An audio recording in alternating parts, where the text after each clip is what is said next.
Good morning, welcome to my channel. Magandang araw, magandang buhay sa lahat. Meron na naman akong ibabahagi sa inyo. Itong electric pan na ito ay ginawa ko na. Ito ay gumagana na. Ang problem dito is sira yung capacitor at biyak yung kanyang tinatawag natin na gear box, yung nagpapaswing sa kanya. Ito mga lods, ito yung mga sira. Basag yung kanyang gearbox case. Kaya umorder tayo ng bago kasi dalawa ito. Isa lang ang may-ari kaya sinabay ko na yung dalawa lang yung order ko, kung ano yung kailangan niya lang po yung aking binili kasi wala namang down payment. Yung isang electric pan na umaandar, yan po yung ating kakabitan nitong isa. Iisa lang po ang may-ari. Shout out kay Manang Corazon dyan sa Leong, Rojas City. So pinalitan natin ng kapasitor. Ito siya, kapasitor. So okay nang andar ng electric pan. Ang kulang na lang yung kanyang pagsiswing. So papalitan natin ng gear box. Okay? At dahil wala tayong tagahawak ng ating phone, nilagay natin sa stand ang phone natin. So ito kabit ko na.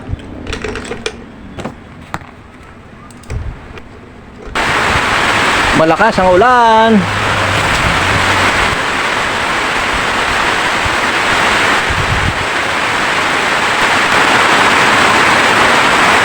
Okay mga lods, ang aking isi-share pa na isa ay ito oh. Siguro yung nabili natin is medyo maiksi ito. So hindi siya, ayan oh, kahit na itulak ko pataas, ayan oh, may hindi aabot dito. Dapat makapasok ito dito sa kanyang butas. So ayan oh. So madali lang naman ito. Ibalik, ano lang natin, ituwid lang ito ng bahagya, paangat, pataas. Okay?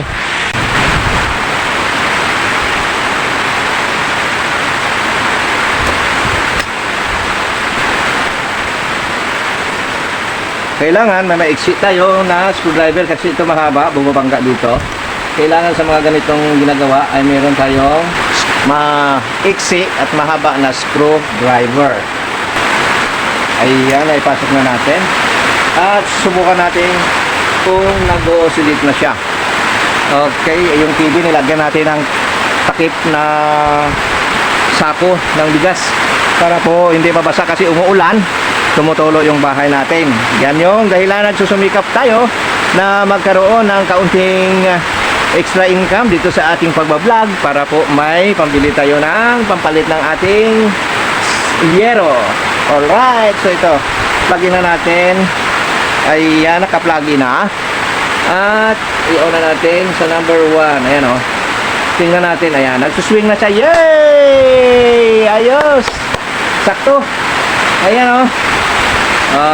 Diba? May swing na. Ayan, hanggang dito nakatapat. Tapos dito, dapat abot dito. Ayan, parihas. So, sakto lang yung ating nabili. Alright. Okay, takip na natin ito. I-assemble na natin. Bunutin na natin sa plug. At ilagay na natin yung takip.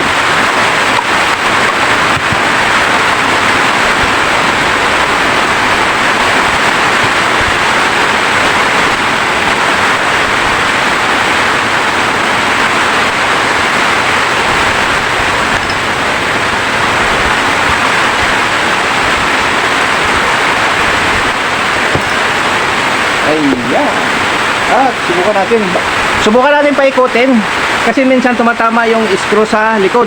Kasi ito ay pinutulan ko dahil merong gas yung kanyang gear sa dulo ng ating shafting. So pinutulan ko para po matanggal yung gas-gas ng kanyang ngipin ng gear at inusod ko pa urong. So dahil nalagyan na natin ng screw, yung back cover screw, baka tumama yung shafting sa ating screw at hindi yan iikot. Plug-in natin, power on natin. Ayan, umikot naman siya at ayos yung aking ginawa. Okay, so ito ang kanyang knob. Ikakabit na natin yung kanyang knob. Ayan o, sakto. Oh, diba? Ayan, so tapos na yung ating ginagawa at ayan, makikita nyo tumulo na. Okay, so ito na, tapos na yung ating ginagawa. At kung umabot ka sa bahagi ng video natin, pa-share, like, and comment. Follow for more. At kung hindi ka pa nakapag-dikit dyan, pakiyakap sa ating mga kasamahan, go ahead na. Maraming salamat. Bye-bye!